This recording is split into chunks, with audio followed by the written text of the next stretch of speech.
और इसी बीच राजधानी भोपाल से बड़ी खबर मिल रही है, जहां पर उपचुनाव को लेकर कांग्रेस के बाद अब बीजेपी भी अलर्ट हो गई है। प्रदेश के 13 मंत्रियों को उपचुनाव की जिम्मेदारी मिली है। मध्य प्रदेश में उपचुनाव वाली सीटों पर बीजेपी का फोकस होगा। बीजेपी संगठन के हारे हुए बूथों पर ज्यादा फोकस रहेगा। बता दें, उपचुनाव में जीतने की रणनीति बनाई जाएगी। रैगांव, जोबट, पृथ्वीपुर में विधानसभा उपचुनाव होना है। खंडवा में लोकसभा उपचुनाव होना है।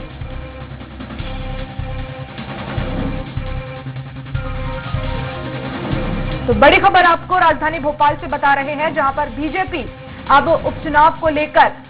सक्रिय हो गई है। युद्ध स्तर पर रणनीति बनाई जा रही है। उपचुनाव में जीतने के लिए बीजेपी ने रणनीति बनाई है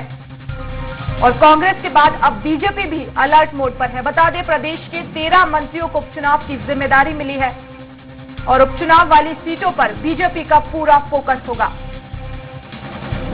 और इस खबर पर ज्यादा जानकारी के लिए संवाददाता अतुल शर्मा हमारे साथ लाइव जुड़ गए हैं। अतुल, जिस तरह से उपचुनाव होने हैं, बीजेपी लगातार युद्ध स्तर पर तैयारी कर रही है। हमने देखा कि जब दमोह का उपचुनाव हुआ था, जहां पर बीजेपी को हार मिली थी, अब ऐसे में इन 3 सीटों पर, एक लोकसभा सीट और 3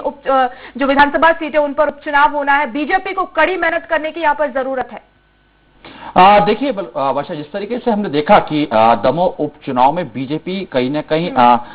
की जिस तरीके से हार हुई है, तो ये बात बीजेपी के जो आला नेता हैं, यानी हम बात करें मुख्यमंत्री शिवराज सिंह चौहान की बात करें या बीडी शर्मा की बात करें, तमाम ये नेता ये बात समझ चुके हैं कि अगर ये 3 जो उपचुनाव हैं उनको जीतना है तो जमीनी स्तर पर जाना होगा, बूथ स्तर पर जाके जो है उनको सर्जरी करनी होगी। और साथ ही तमाम जो जिस तरीके से सरकार के खिलाफ एक नकारात्मक स्थिति बनी हुई है कोविड को लेके, उसको उसकी जो है डैमेज जो है वो कंट्रोल करना होगा। इसी को लेके लगातार देखिए बैठक के दौर तो बीजेपी में चालू हो चुके हैं और सबसे महत्वपूर्ण जिस तरीके से ये निकल के आया कि बीजेपी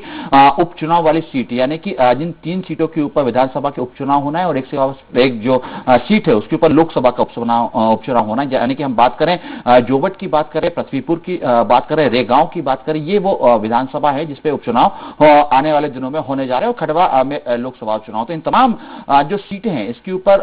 किस बूथ में, यानी 2018 में जो चुनाव हुए थे, किस बूथ के ऊपर ये बीजेपी जो है चुनाव हारी थी, किस बूथ के ऊपर जो है बीजेपी ने कांग्रेस को टक्कर दी थी और किस बूथ के ऊपर बीजेपी ने कांग्रेस के प्रत्याशी को पछाड़ा था, ये तमाम जो है ये पूरी स्टडी की जाएगी बीजेपी कार्यकर्ताओं से। उनके जो क्षेत्रीय कार्यकर्ता है, बूथ स्तर के जो कार्यकर्ता है, वहां के स्थानीय पूर्व जो पार्षद रहे हैं, उन तमाम जो है बीजेपी के नेताओं को संगठन की तरफ से ये निर्देश जारी कर दिया है कि एक पूरा ग्राफ तैयार किया जाए और इसको प्रदेश बीजेपी दफ्तर को सौंपा जाए, ताकि ये पूरी तरीके से स्टडी की जा सके कि आखिर बीजेपी को किस बूथ के ऊपर मेहनत करने की जरूरत है और किस तरीके की, जिस तरीके से सबसे महत्वपूर्ण अगर वर्षा हम देखें तो पीछे कुछ समय से जब महामारी का दौर चला, मध्य प्रदेश भी महामारी से अछूती नहीं रही। ऐसे में जिस दूसरी वेव में जब अस्पतालों की में बिस्तर की कमी रही, रेमडेसिविर इंजेक्शन की कमी रही, ऑक्सीजन की कमी रही, कई जो लोग हैं जिनको इलाज मुहैया सरकार नहीं करा पाई, तो ये तमाम ये जो ऐसे कारण बने हैं, ये कारण कहीं ना कहीं इन उपचुनाव के ऊपर भी इफेक्ट करेंगे। सबसे महत्वपूर्ण अगर दूसरी तरफ हम देखें, महंगाई भी एक बड़ा जो है कारण उपचुनाव के अंदर वर्षा बन सकती है। तो ये तमाम मुद्दों को कैसे डैमेज किया जाए, जनता के दिल और दिमाग में इस समय क्या चल रहा है, ये चीजें भी बीजेपी जानने की कोशिश करेगी और इसी को लेकर जो कार्यकर्ता है वो जो है ब्लॉक स्तर तक, बूथ स्तर तक और मंडलम स्तर तक जो है जनता से संवाद करेंगे। संवाद करने के बाद ये एक्टिविटीज करेंगे कि आखिर किस क्या कारण बन सकता है, कैसे इस चीज को, इन तमाम ये बड़े ज्वलनशील मुद्दे बन चुके हैं, इसको कैसे डैमेज कंट्रोल किया जाए, तमाम रणनीति बीजेपी बनाने जा रही है। हालांकि देखिए इसके अंदर एक महत्वपूर्ण बात यह भी है कि अगर हम पृथ्वीपुर की बात करें तो पृथ्वीपुर में 2018 का जब हमने विधानसभा चुनाव देखा था वर्षा, तो उसमें बीजेपी 4थे नंबर पे पहुंच चुकी थी, क्योंकि अगर हम देखें तो पृथ्वीपुर में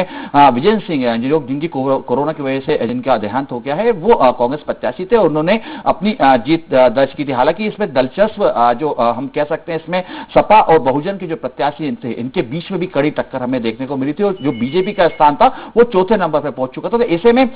बीजेपी के जातिगत समीकरण भी साथ देने की कोशिश कर रही है कि जिस विधानसभा के ऊपर जिन जातियों का ज्यादा प्रभाव है, ज्यादा मतदाता है, वहां पे भी जो है इनको साधने की कोशिश की जाए ताकि ये चुनाव को किसी भी हाल में जो है जीता जाए। हालांकि देखिए बीजेपी के लिए ये हम कह सकते हैं, लगातार हम कह भी रहे कि बीजेपी के लिए ये सेमीफाइनल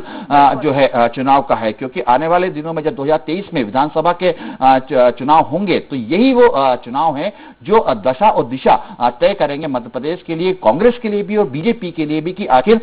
जनता किस रुख है, जनता का क्या इस समय राजनीतिक दलों के लिए क्या भाव है और किस तरीके से जो डैमेज हो चुका है वो डैमेज किस तरीके से कंट्रोल किया जाए। तमाम कोशिश जो है इन उपचुनाव के माध्यम से बीजेपी करने जा रही है और इसके लिए एक बड़ी रणनीति ये तैयार की गई है कि बूथ लेवल जो हारे है, जिस बूथ से बीजेपी हारी है, उसको जीतने की कोशिश करेगी। बिल्कुल अतुल, जिस तरह से देख रहे हम, क्योंकि महंगाई भी लगातार बढ़ी है, जिस तरह से आपने भी कहा, और भी जैसे कि कोरोना के टाइम पर हमने देखा मेडिकल में व्यवस्थाएं पूरी तरह से चरमरा रही, तो इन उपचुनावों से कहीं ना कहीं ये कहा जा सकता है कि बीजेपी अब जनता के मूड को भांपने की पूरी तरह से कोशिश करेगी, और क्या इन सबसे इतर हटकर बीजेपी के पक्ष में ये वोट बैंक जाएगा, ये देखने वाली बात होगी। बहुत शुक्रिया अतुल हमसे जुड़ने के लिए और इस तमाम जानकारी के लिए।